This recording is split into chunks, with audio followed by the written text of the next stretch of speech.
Honestly, I'm kind of tired of games that do one thing really well and then just drop the ball everywhere else, you know? It's like ordering a burger and only getting the patty, and sure, it's good meat, but where's the bun, the toppings, the whole experience? So let's take a look at the games that actually deliver the full meal, the 20 best titles that absolutely hit everything. And yeah, we have a lot of games to talk about, so let's get started. So when we talk about a game hitting everything, we're talking about a studio swinging for the fences and landing a grand slam. And one of the first games that really comes to my mind is Uncharted 4. You know, it took the linear cover shooter template that defined the PS3 era and injected it with a verticality and freedom that changed the rhythm entirely. I mean, you're not just waiting for the shooting to stop so you can go back to climbing. The climbing is the shooting now. You'll be hanging from a ledge, pistol whipping a guy, and then you just let go, catch a rope, and swing into the next encounter. It fluidly blends actions that used to be segmented, and from a narrative standpoint, it's a rare sequel that actually respects its protagonist's arc. The puzzles aren't just roadblocks, they're Nate and Sam bonding, racing against time. The player feels that sibling dynamic through the gameplay, like when you have to boost each other up to ledges. It's a mechanical representation of their relationship. Then you look at the technical achievement, the texture work, the animation blending, the way Nate puts his hand out to steady himself on a wall. It was a flex. It was Naughty Dog saying, this is the peak of cinematic storytelling in games. And they were right. It hits the action beats of a summer blockbuster, the character depth of a prestige drama, and the traversal of a pure platformer. For a franchise closer, it didn't just meet expectations, it expanded the definition of what a complete package even looked like on the PS4. So next up, look, we all know that remaking one of the most beloved games of all time is a recipe for disaster, but somehow Final Fantasy VII Rebirth actually pulled it off. It takes that classic story and makes it feel brand new by dropping you into a massive world that actually feels worth exploring. I mean, usually these big open maps are just filler, but here, everything feels like it's building towards something meaningful for the characters, you know? The combat system is another huge win because it's actually deep and forces you to think about how your party members work together. It's not just about Cloud swinging a big sword, it's about timing your spells and using everyone's unique abilities to control the battlefield. Honestly, it's one of the few action RPGs where I actually wanted to engage with every single mechanic they threw at me. Anyway, the rearranged score is what really gets you because it hits all those nostalgia buttons and reminds you why you fell in love with this world in the first place. It's hauntingly beautiful at times and incredibly hype at others, which is exactly what a Final Fantasy game should be, right? To be fair, the game is absolutely huge, so you have to be ready to sink 100 hours into it if you want to see everything. Still, every minute feels justified because the quality of the writing and the world building is just so high across the board. It's a bold, exceptional piece of work that doesn't just coast on its famous name to get by. And, you know, it's one of the best games that didn't let me down because it actually had the guts to change things up while keeping the heart of the original intact. If you were on the fence about whether this was just a cash grab, trust me, this is a real deal. It's a massive, beautiful journey that reminds us why Final Fantasy is still the king of the genre. Coming in next, we have Portal 2. I feel like this one remains as a gold standard for puzzle design because it manages to integrate high-concept mechanics with a fire story that most genres would envy.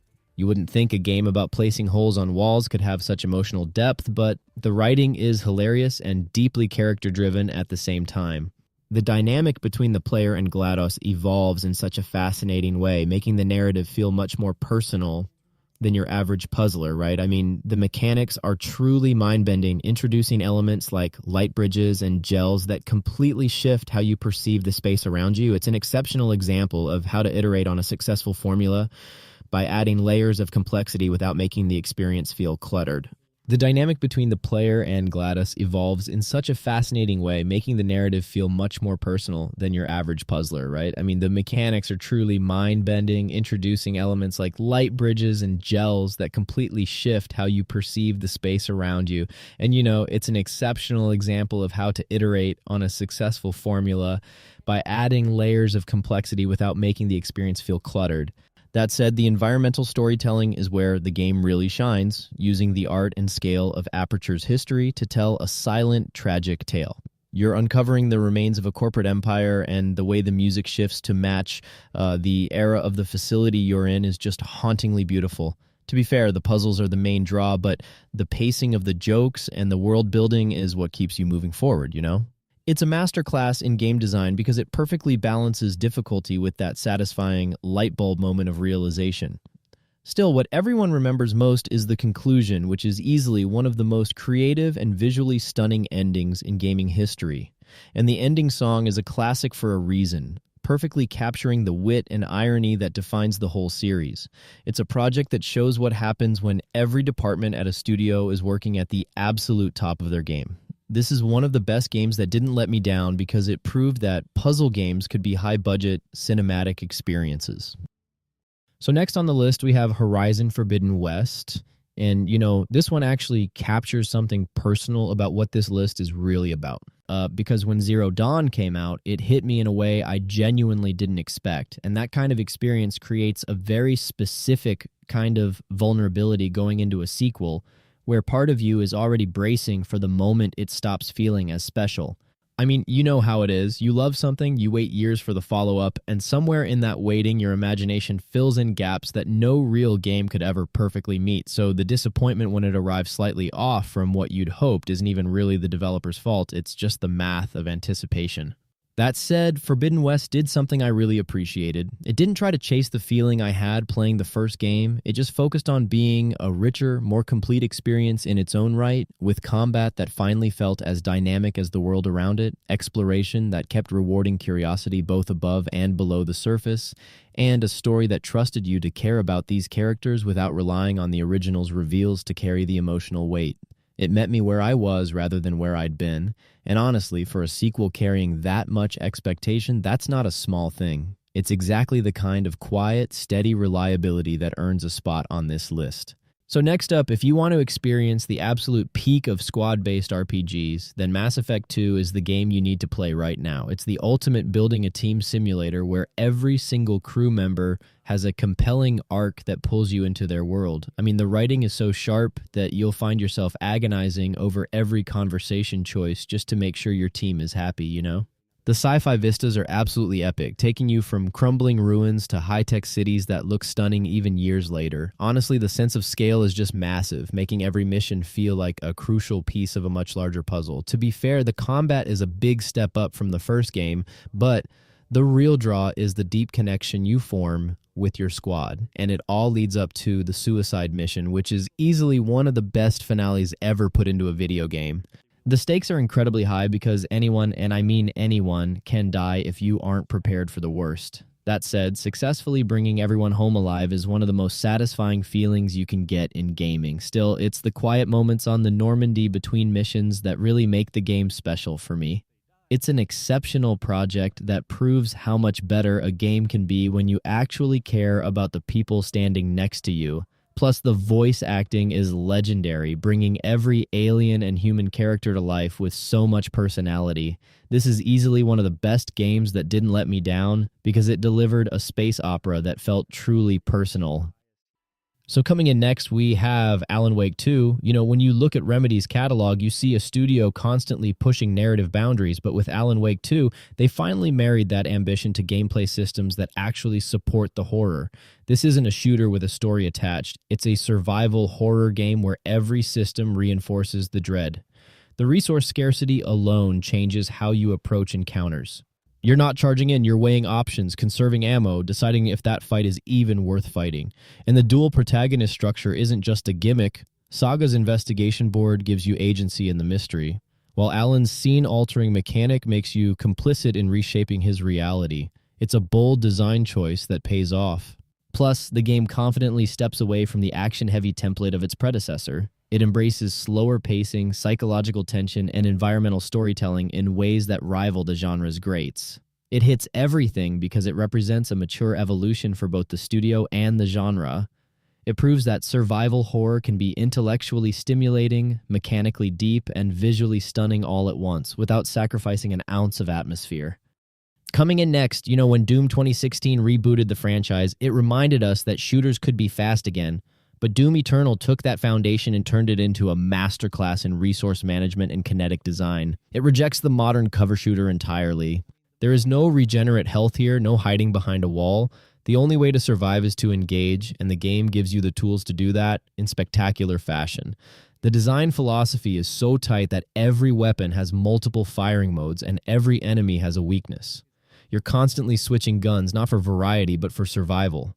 The super shotgun pulls you in, the ballista handles long range, and the rocket launcher clears crowds. It's a ballet of destruction, and from a progression standpoint, it respects your time. You unlock abilities that fundamentally change how you approach arenas like the dash or the ice bomb, and each one adds a new layer to the combat loop. It hits everything because it represents the purest form of the arena shooter, updated for modern hardware and modern expectations. It's loud, it's proud, and it refuses to apologize for being exactly what it is. So next up, we have Persona 5 Royal. Look, I usually don't have the patience for 100-hour RPGs, but Persona 5 Royal is just on another level when it comes to keeping you hooked. This game is pure style, and I'm not just talking about the jazzy music or the flashy UI, though those are both incredible, right? It's the way the whole thing feels like a 100-hour vacation in a stylized Tokyo that actually makes you care about the world you're living in. The deep social sim elements are what really make it work, because by the end of the journey, those characters feel like your actual best friends. Anyway, the combat is snappy and fun, but the real fire moments are when the story hits those big emotional beats that you just don't see coming, you know? To be fair, the game is absolutely massive, but the Royal updates fix a lot of the pacing issues from the original release. Still, the art and scale of the late-game palaces are just legendary and show off exactly why this team is so well respected. Plus, the music is so good that I still listen to the soundtrack while I'm working out or driving. It's just that catchy. It's an exceptional example of how to make a turn-based game feel like a high-octane action movie without losing any of the strategy. This is easily one of the best games that didn't let me down because it's just so consistently high quality from the first hour to the 100th. If you want a game that you can truly live in for a month, this is the one you need to grab. Coming in next, Sekiro Shadows Die Twice is perhaps the most refined entry in From Software's storied catalog, moving away from RPG elements toward pure action. If you want the most satisfying parry system ever designed, this is the definitive answer, as it turns defense into an aggressive, rewarding playstyle. I mean, the clashing of steel isn't just a sound effect, it's a mechanical conversation between you and the enemy that requires perfect timing, right? The game is visually stunning, with an art and scale that proves Remedy isn't the only studio pushing the boundaries of what a game can look like. That said, the story is much more direct than other FromSoft titles, providing a nice change of pace that allows for more traditional character development. Following a single protagonist gives the narrative a focus that helps ground the more fantastical elements of the world, you know? Still, the game maintains the high level of difficulty that the studio is known for, though it feels more like a skill test than a gear check. It's an exceptional piece of work that demonstrates how a developer can reinvent themselves while keeping their core philosophy intact. Plus, the level design is brilliant, using verticality and stealth to give the player a sense of agency that feels fresh for the genre. To be fair, the lack of build variety might alienate some Souls veterans, but the mechanical depth of the swordplay more than makes up for it. It's a story that stays with you forever because it represents a triumph of design over convention. Coming in next, we have Elden Ring. You know, I still remember looking at the pre-release trailers for Elden Ring and feeling that familiar knot in my stomach. It looked incredible, sure, but after years of being burned by overhyped open worlds, I was ready for it to stumble. Then I stepped out of that cave in Limgrave for the first time, saw the tree sentinel on horseback, and realized I was completely, utterly wrong. That moment where you're given absolutely no direction, no waypoint, just a massive world and a tiny horse is when Elden Ring made its promise to me. It said, I trust you to figure it out, and honestly, that respect for the player is why it never let me down. You see something interesting in the distance, a crumbling ruin or a glowing cave, and you just ride toward it. 9 times out of 10, that curiosity is rewarded with something meaningful, whether it's a new weapon, a painful boss fight, or just a vista that makes you stop and stare. The combat, too, forces you to adapt constantly. You can't just rely on the same dodge and slash rhythm from Dark Souls because the enemies are so varied and aggressive. You're jumping over sweeping attacks, summoning spirits to distract giant bears, and mixing sorceries with ashes of war just to survive. That variety keeps the gameplay loop from ever feeling stale even after 100 hours. Plus, the way the map reveals itself to you piece by piece with those little map fragment icons teasing unexplored areas creates a feedback loop that's almost impossible to resist.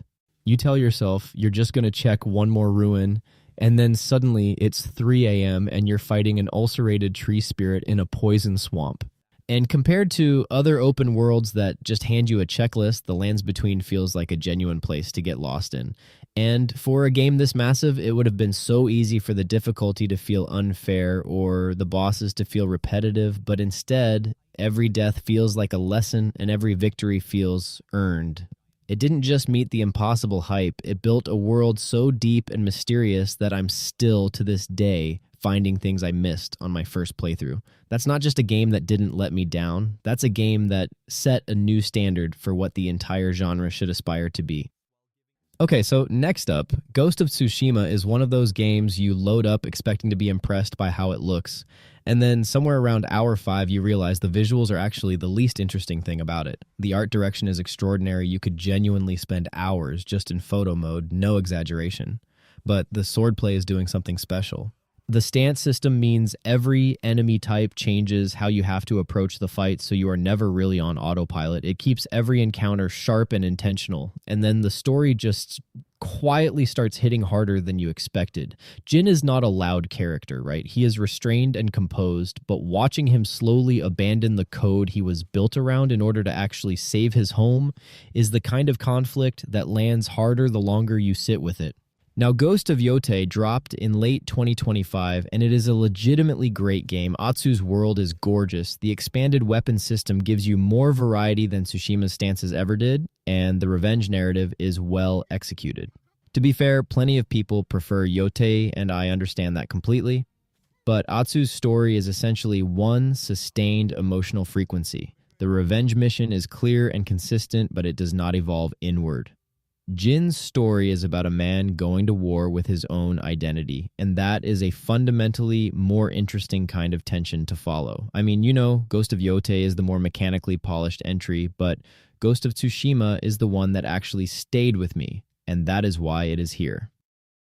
Coming in next, let's have a trip to the forgotten kingdom of Hallowness, because Hollow Knight is the gold standard for a game that just keeps over-delivering. Right from the moment you drop into the damp, eerie well of Dirtmouth, the atmosphere swallows you whole, and it never loosens its grip. You're doing a lot of walking, slashing, and nail-jumping through sprawling caverns, but the genius is in how that simple movement evolves. I mean, you get this pogo ability early on where you bounce off enemies and spikes with your nail, and suddenly every combat encounter also becomes a platforming puzzle. That's the kind of layered design that tells you the developers respected your intelligence from day one. And honestly, the way it handles exploration is a masterclass in tension. You're constantly pushing into the unknown, marking your map with waypoints, hoping you find a bench before you lose all your geo. When you do die, and you will die, the shade mechanic forces you to weigh the risk of rushing back to your corpse versus cutting your losses. That system alone creates those just one more try stakes that kept me glued to the controller for 40 hours. Plus, the world is so tightly interconnected that unlocking a new movement ability like the Mantis Claw for wall jumping essentially opens up 50 new paths you'd forgotten about. It's not just difficult for the sake of it, right? It's difficult because the reward for mastering that combat rhythm is accessing even more secrets. To be fair, I've heard people bounce off the lack of hand-holding, but that's exactly why it belongs here. It trusts you to find your own way. There's a reason it sparked an entire genre of imitators, yet very few capture that same lonely, desperate vibe. So if you've ever wanted a game that respects your time and your skill in equal measure, this is the benchmark. Okay, so next up, this one needs a little context before we get into it because the history here genuinely matters. Cyberpunk 2077 launched in 2020 as maybe the most talked about disaster in modern gaming, and if you were there for it, you already know exactly what that felt like. The promises were enormous, the hype was almost uncomfortable to watch, and then the game shipped in a state that was frankly embarrassing for a studio's reputation. So why is it on this list? Well, because what happened afterward is the reason we're even having this conversation.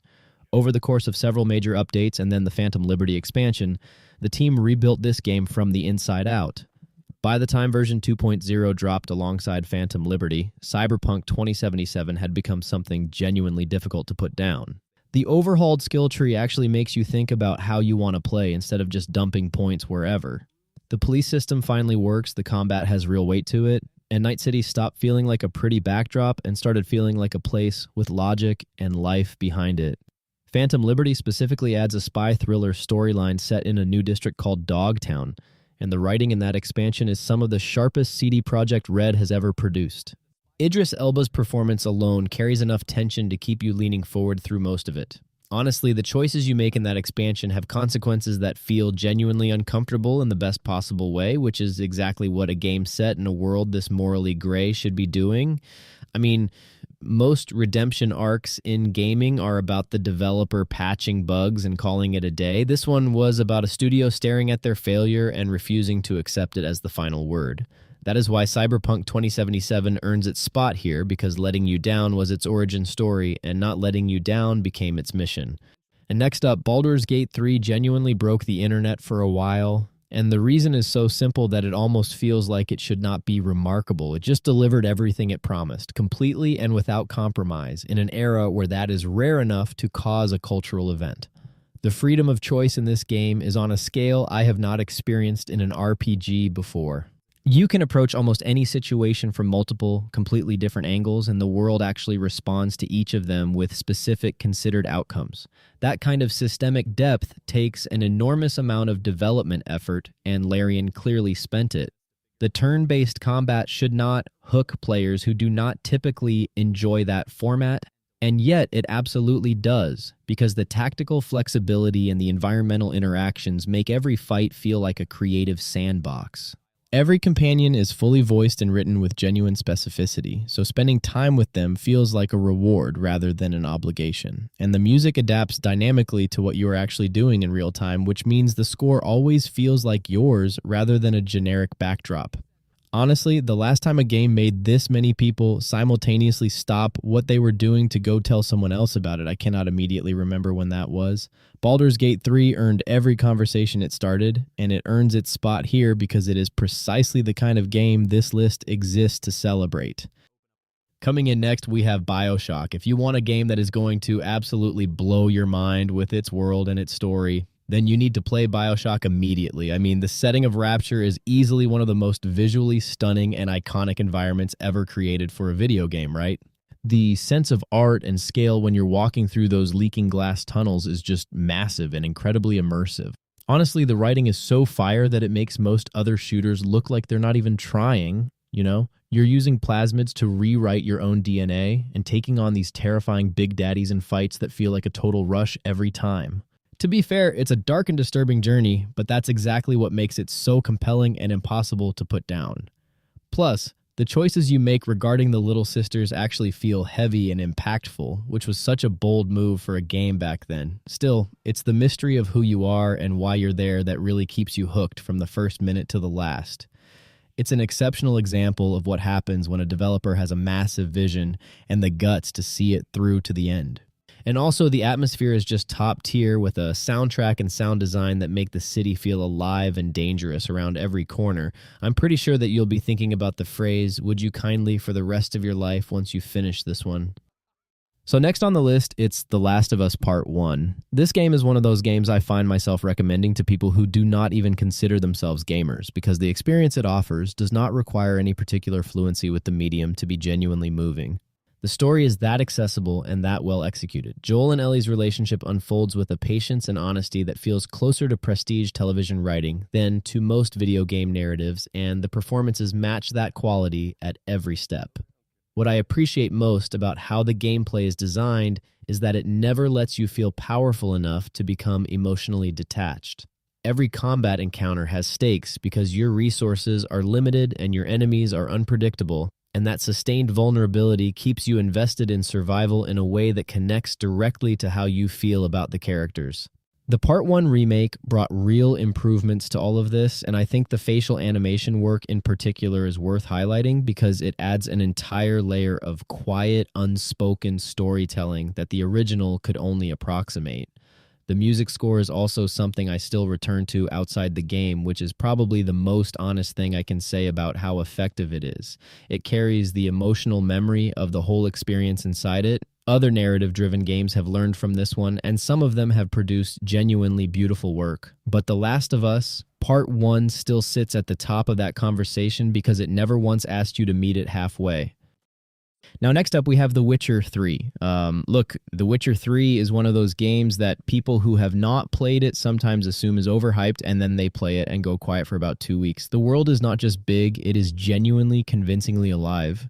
Every area has its own character, its own problems, its own social texture, and the writing treats all of that with enough specificity that you stop thinking of it as game content and start thinking of it as a place. The side quests are the real argument for why this game is still being discussed a decade after release.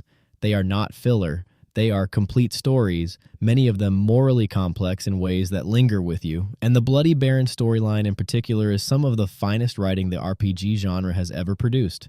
Geralt is a fantastic protagonist for this kind of world because his outsider status gives every interaction a natural tension. He is useful and unwelcome simultaneously, and the game explores that contradiction with genuine intelligence.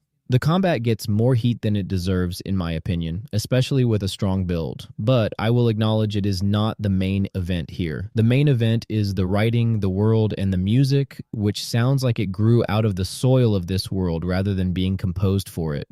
The Witcher 3 is on this list because it delivered an experience so complete and so carefully made that it has spent 10 years being the answer to the question of what an open-world RPG should aspire to be. Coming in next, following God of War 2018 was always going to be one of the more difficult tasks in recent gaming, not because of the combat or the world building, formidable as those things are, but because of what that game did emotionally. It established a relationship between Kratos and Atreus with enough authenticity and care that players were genuinely invested in where it was going. Ragnarok understood that the weight of that investment was its most valuable asset, and it handled that asset with real respect. The decision to give Atreus his own arc that occasionally works against his father's wishes rather than alongside them was the right one. It introduces a new kind of tension into their dynamic, one built not on external threat but on the particular difficulty of a parent watching a child begin to define themselves independently. That is rich narrative territory, and the game explores it with patience. The combat retains everything that made 2018 feel so satisfying and layers new options and encounters on top of it with enough care that the additions feel like natural growth rather than padding. The 9 realms are individually realized with enough visual and cultural specificity to make exploration feel genuinely rewarding. Christopher Judge's performance is one of the finest in the medium right now, and the specific quality of his restraint, the way Kratos communicates volumes through economy of expression, is what makes the emotional payoffs hit as hard as they do. Coming in next, some games use their mechanics to deliver a story, but Nier Automata uses its mechanics to become the story, and the distance between those two approaches is wider than it might sound. Yoko Taro constructed something here that operates on multiple levels simultaneously, and the remarkable thing is that every level reinforces every other. The combat is fluid and satisfying on its own terms. The world is desolate and hauntingly beautiful in ways that feel specific rather than accidental. The story begins as a mission and gradually becomes a meditation on consciousness, grief, purpose, and the particular loneliness of existing without having chosen to. And none of that weight is delivered through exposition alone. It arrives through structure. The genre shifts are the clearest example of this. When the game transitions from third-person action to top-down shooter to bullet hell, it is not demonstrating technical range. It is dismantling your assumptions about what you are playing and by extension about what the characters you are playing as actually are. The soundtrack also operates with the same intention. It is the finest original score in gaming, not because of technical complexity alone, but because it is emotionally synchronized with the game's philosophical arc in a way that feels almost choreographed. Other games have reached for this. Stellar Blade drew from the aesthetic and combat design with real craft, and it is a worthwhile game in its own right. But attempting what Nier Automata does in pieces without the underlying unified vision is what separates everything else from this game. The reason no one has fully replicated it is that it was never assembled from separate ideas. It was conceived as one complete, cohesive question, and every element inside it exists to ask that question in a different way. And finally, I saved this one for last, and I think if you have spent any time at all in the gaming community over the past several years, some part of you already knew it was coming. This is the game where I spent 3 hours just fishing and hunting and completely forgot about the main story. And honestly, that's why it hits everything. You can play it 100 different ways. Some days you're an outlaw robbing trains and causing chaos. Other days you're just a guy in the woods trying to catch a legendary fish. This is the game that lets you live at your own pace. I mean, you can walk into a saloon, order a whiskey, and play poker for an hour. That's a valid way to spend your evening in this game. Then you step outside and some guy challenges you to a gunfight and suddenly you're in a duel, hand hovering over your holster. It's those moments that make it special. Plus, the random encounters are endless. You'll find a guy getting kicked by his horse, a KKK meeting that accidentally sets itself on fire, an escaped convict begging for your help. I mean, the world is just so organic, and you never know what's around the next corner. And the graphics? Come on, sunsets over the Heartland still look incredible years later. You'll just stop and stare because the light hits the dust just right. To be fair, it is slow. Arthur moves like a real person, not a race car, but that slowness is the point. It makes you appreciate the world. You're not rushing to the next checkpoint. You're taking it all in. It really does hit everything. The action, the exploration, the quiet moments, the online mode if you're into that. It's a whole cowboy life simulator packed into one disc.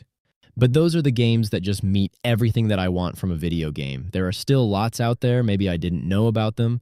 So feel free to leave a comment below. But yeah, if you enjoyed this video, click like. If you want to see more, don't forget to subscribe. And as always, thanks for watching, and I'll see you in the next one.